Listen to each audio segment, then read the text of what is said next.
Você se pergunta como um candidato com tão poucas qualidades e com tantos defeitos pôde conseguir o apoio quase incondicional de grande parte da população? Você já tentou argumentar racionalmente com essas pessoas, mas parece que elas estão absolutamente decididas e te tratam imediatamente como inimigo do mais leve aceno de contrariedade? Até sua tia, que sempre foi fofa com você, agora ataca seus posts sobre política no Facebook. Pois bem, vou te contar uma história. O principal nome dessa história é um sujeito chamado Steve Bannon. Bannon tem uma visão de extrema-direita nacionalista. Ele possuía um site no qual expressava seus pontos de vista que flertavam com machismo, homofobia e com xenofobia, entre outros. Porém, o site era de pouca visibilidade, e seu sonho era que suas ideias se espalhassem com mais força em todo o mundo. Para isso, Bannon contratou uma empresa chamada Cambridge Analytica. Essa empresa conseguiu dados do Facebook de milhões de contas dos perfis por todo o mundo, curtidas, comentários, mensagens privadas. De posse desses dados e utilizando algoritmos, essa empresa poderia traçar perfis psicológicos detalhados dos indivíduos. Tais perfis seriam então utilizados para verificar quais indivíduos estariam mais predispostos a receber as mensagens. Aqueles com disposição de acreditar em teorias conspiratórias, sobre o governo, por exemplo, ou que apresentavam algum sentimento de contrariedade ao cenário político atual. A estratégia seria fazer com que esse indivíduo suscetível a essas mensagens mudasse seu comportamento, se radicalizasse. Como as pessoas passaram a receber as notícias e a perceber o mundo principalmente através das redes sociais, não é difícil manipular essas informações. Se você pode controlar as informações a que uma pessoa tem acesso, você pode controlar a maneira com que ela percebe o mundo, e com isso influenciar a maneira como se comporta e age. Post no Facebook pode te fazer mais feliz ou triste, te deixar com raiva ou com medo. E algoritmos sabem identificar as mudanças no seu comportamento pela análise dos padrões de suas postagens, curtidas e comentários. Assim, indivíduos com perfis de direita e seu tradicional discurso "não gosto de impostos" foram radicalizados para perfis paranoicos em relação ao governo e a determinados grupos sociais. A manipulação poderia ser feita, por exemplo, através do medo, como o bordão "o governo quer tirar suas armas". Esse tipo de mensagens estimula um sentimento de impotência e de incapacidade de se defender. Estimula também um sentimento de somos nós contra eles, o que fecha a pessoa para argumentos racionais. Sites e blogs foram fabricados com notícias falsas para bombardear diretamente as pessoas influenciáveis por esse tipo de mensagem.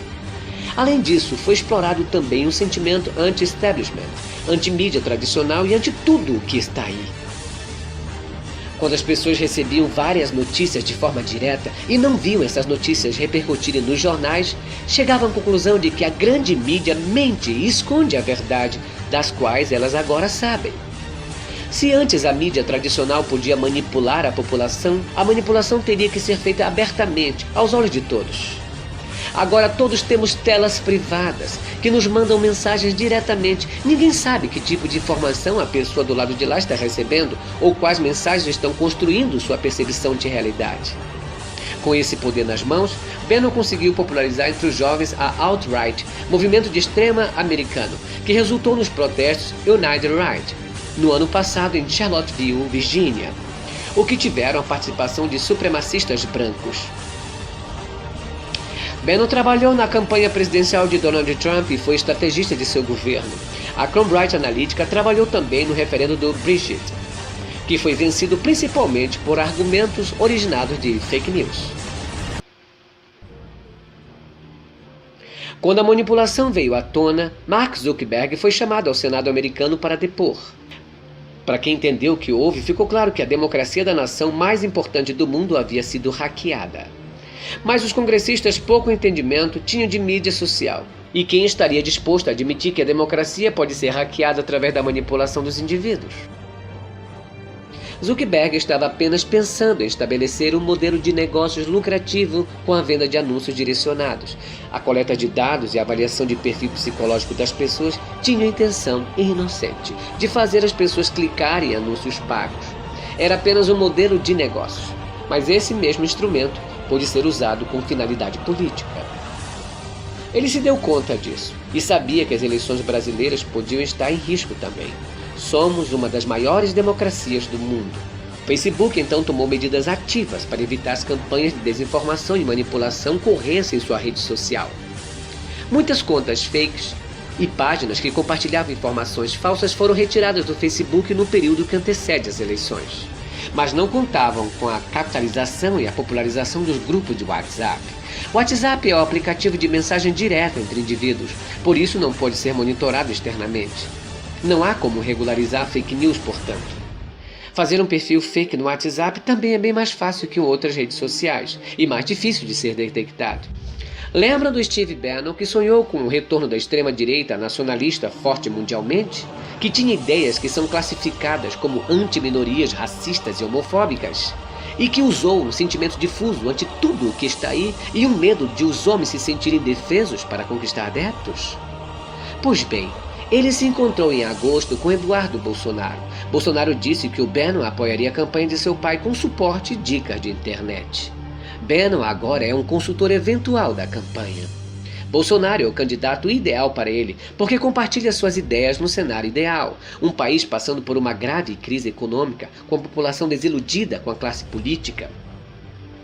Logo depois de manifestações de mulheres nas ruas de todo o Brasil e do mundo contra Bolsonaro, o apoio do candidato subiu entre o público feminino, de 18% para 24%. Um aumento de 6 pontos depois de grande parte das mulheres se unir para demonstrar insatisfação contra o candidato.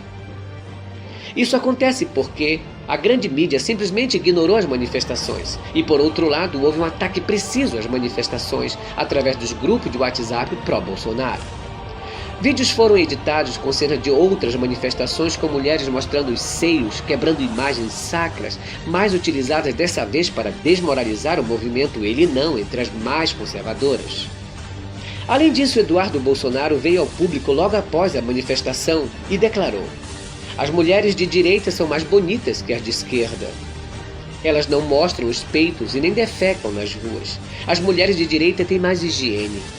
Essa declaração pode parecer pueril ou simplesmente estúpida, mas é feita sob medida para estimular um sentimento de repulsa para com o outro. Isso não é nenhuma novidade.